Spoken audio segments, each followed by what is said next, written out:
Hello guys, sa bago day. So for today's video, meron tayo ditong tanggap laptop Lenovo. So ang problema daw nito, na-open na to sa naghatid dito. So nakita niya na may nasunog na parts. So hanggang doon lang sila kasi di nila kaya ma-repair yung hardware. So ngayon, alam natin tong walang power. So open na lang natin to. Then check natin kung shorted ba yung nakita niyang sunog. Let's go.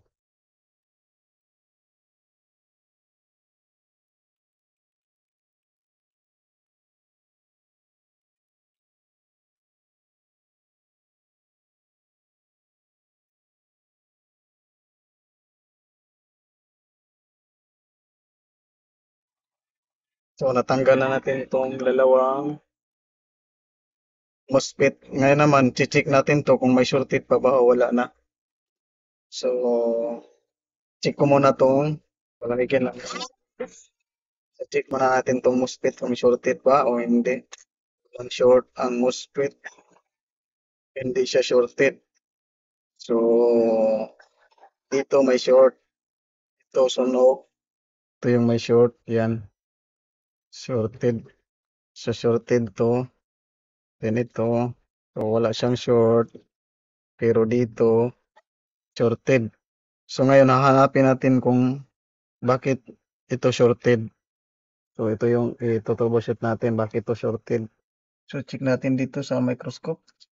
Bakit siya shorted?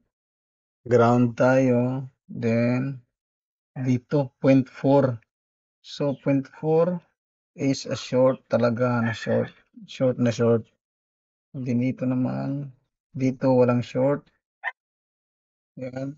Dito, short pa rin. So, anong nagkukos ng short? Ito, short, short. So, dito tayo sa charging. So, baka nandun yung short. So, check natin. Mag-try tayo mag-plug ng power supply. So, guys, na troubleshoot na natin tong board. So, meron tayong nakitang sira. So, tatlo sila. So, MOSFET. So, ito yung mga nakita nating sira. So, ito MOSFET. Tapos, itong driver ng MOSFET.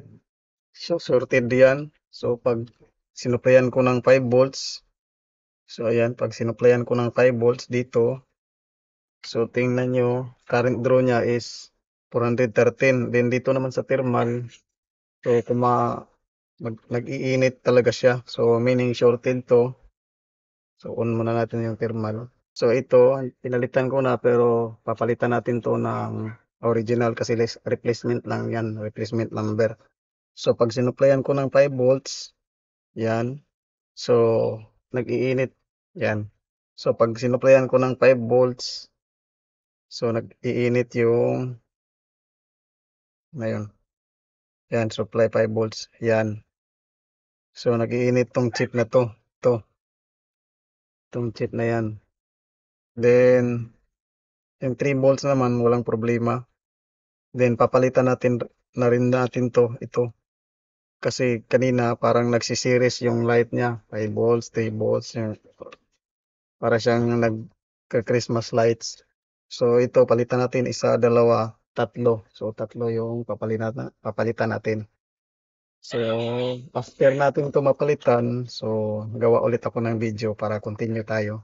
So, guys, continuation tayo kasi dumating na yung parts na order ko. So, para to sa board na Lenovo. So, check natin. So, ito na yung parts.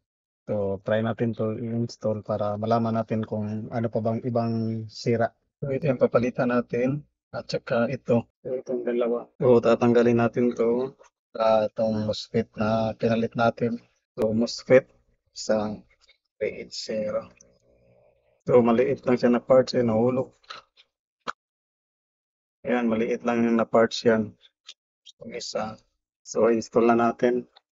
Yung isa, maliit lang. Yan. Install na. So, palamigin lang muna natin to bago natin i-try.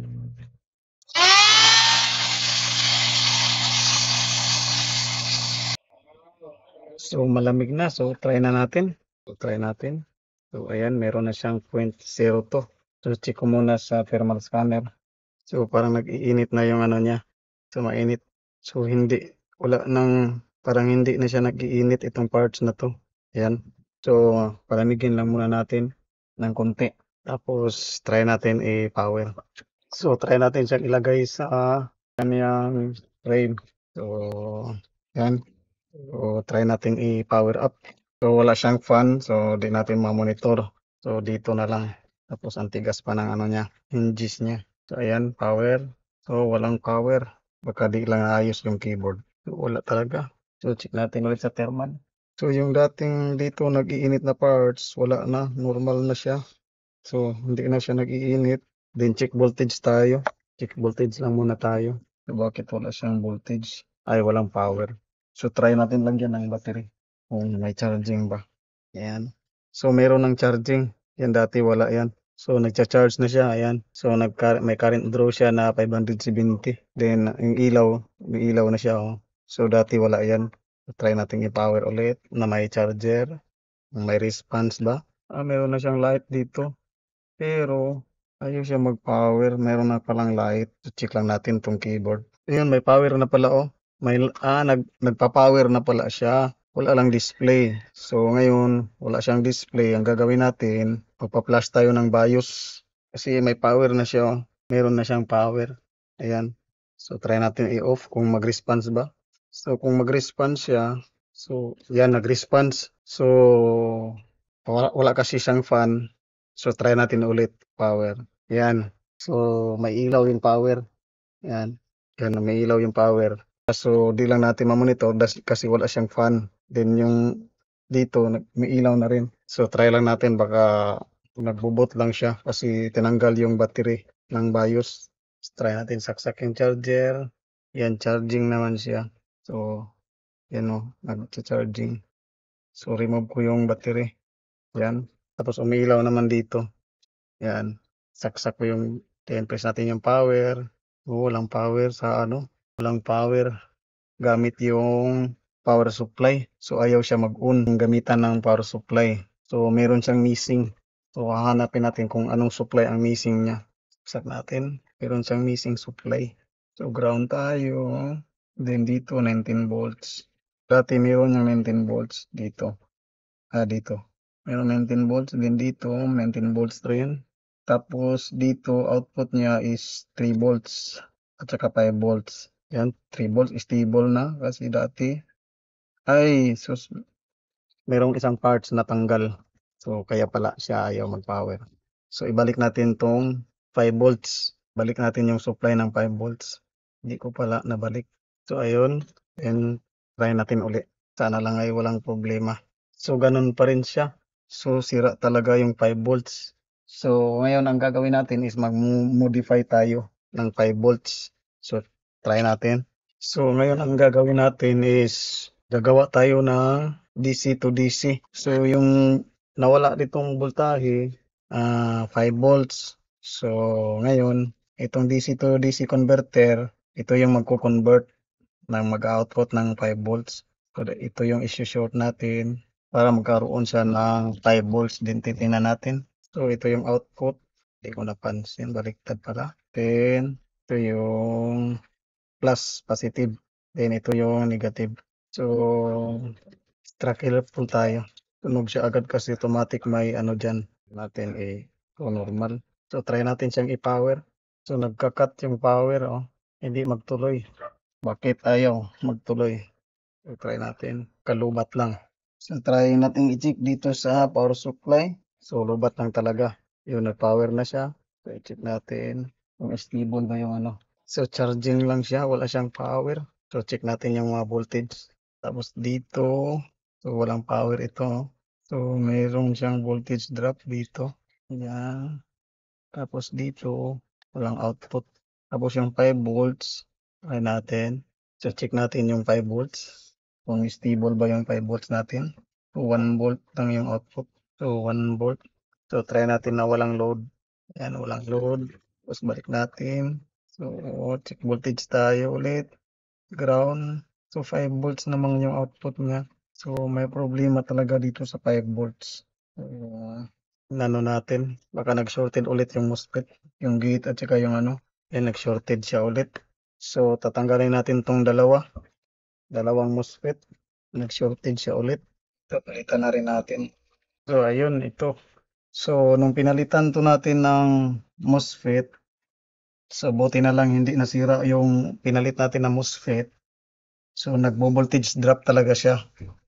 So, kahit nilagyan ko na ng 5 volts DC to DC converter, talagang magda-drop.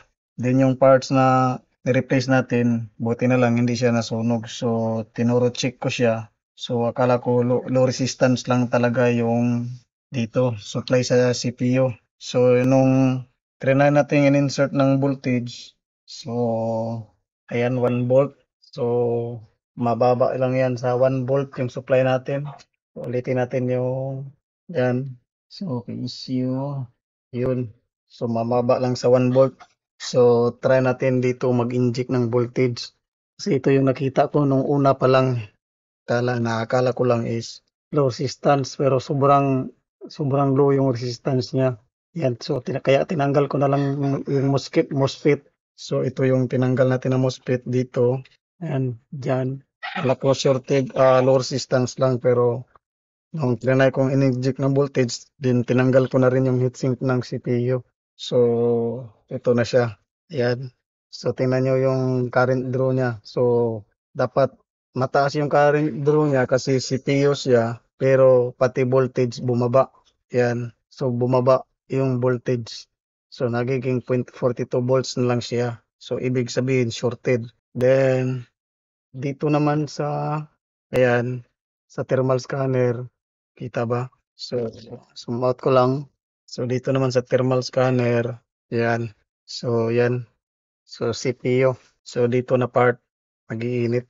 So, wala na akong magagawa pag ganitong sira. So, shorted yung CPU. Explain ko bakit sira yung CPU ha. So, pagdating dito, sa customer pa lang, so binuksan na nila to, may nakita silang sunog na parts. So, MOSFET. Once sunog, shorted. So, yung shorted, ito siya shorted. And explain ko para marami ding makakaalam na technician. Ito shorted, pero ito hindi shorted. Pero bakit nasira yung CPU? So, ngayon, explain ko. Itong shorted, so ilang supply ang CPU? So, nasa 8 volts to 1 volts lang yung supply ng CPU. So, ito yung main power rail, 19 volts. So, pumasok dito yung 19 volts kasi nag-short na siya supply. So, dapat output niya 1 volt. So, ganun din to sa lahat ng mga nagre-repair ng laptop na once na masira yung MOSFET na supply ng CPU, GPU, probably ang pinakaunang masisira yung CPU. So, swerte lang yung may magandang protection. Kapag shorted na siya, kasi yung short niya hindi short to ground, yung shorted ng CPU.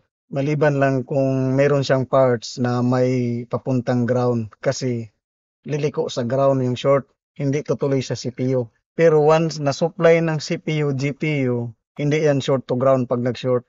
So, ang short niyan is papuntang CPU processor. So, ito 12 volts, then ito yung output niya dapat 1 volt. So, yung supply niya nagiging 12 volts. So, yung 12 volts diretso pumasok sa CPU. So, ito bihira lang to sa hindi ganitong gaming laptop na nasisira yung CPU. Pero siguro malaki yung wattage ng kanyang power supply, amperage. So tumuloy sinira niya yung CPU. So pag ganitong problema, wala na akong magagawa.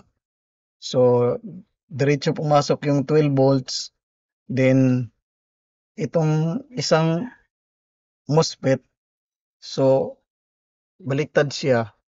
Baliktad yung ano niya. So, wala siyang protection. So, diretso talaga. So, sira yung CPU. Then, in-isolate ko na to. So, ito yung primary suspect ko. So, pinalitan ko na to yung itong sa 5 volts. Yung ito. Then, isang MOSFET. So ito, okay naman 'tong MOSFET na 'to kasi nagsasalo lang 'to ng voltage.